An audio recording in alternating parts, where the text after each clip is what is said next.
Time now for a hometown hero, and this week's hometown hero is positively Wisconsin. If you ask Gary Heim whether he enjoyed his time in the Army with the 92nd Artillery Regiment, he'll probably tell you he wasn't thrilled about being drafted back in 1957, but he made the most of it. Serving 18 months over in Germany with his wife Joan, who also served, Gary says his unit was always on standby if things got heated.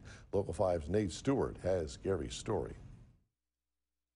It was a good 2 years. I can't really complain. I'm Gary Heim, and I spent 2 years of active duty in the Army. And we were sent down to Fort Leonard Wood, Missouri for our first 8 weeks of training.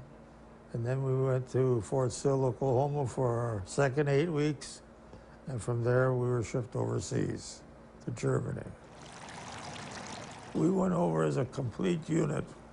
The whole battalion went over and came back at the same time. We were what they called fire direction control. What we had was a forward observer, what they called the forward observer, that was near where the target was, and he would zero in the shells to whatever we were trying to hit.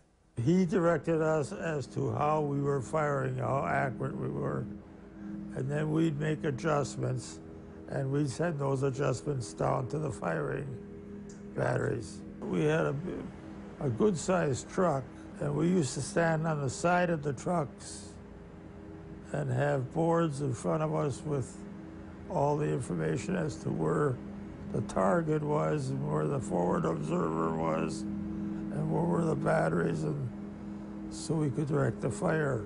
Brings back some pretty good memories. The only thing we had was training exercises. And as I understand it, I think they were firing at old tanks and that type of thing that they put out there in the field. That was what they called during the Cold War situation. There were no battles, no nothing, but you never knew between Russia and the United States. There was always tension, so it was 2 years well spent if you took advantage of it. And I got to see Germany in a very intimate type setting. I did with my wife being over there, and we had a little one over there during that time. We couldn't travel. I personally think, my own thoughts are that I think it would be desirable for everybody. And Gary, we thank you for your service. If you would like to nominate someone from your community to be featured in our Hometown Hero segment, just email Nate Stewart at the address you see on your screen.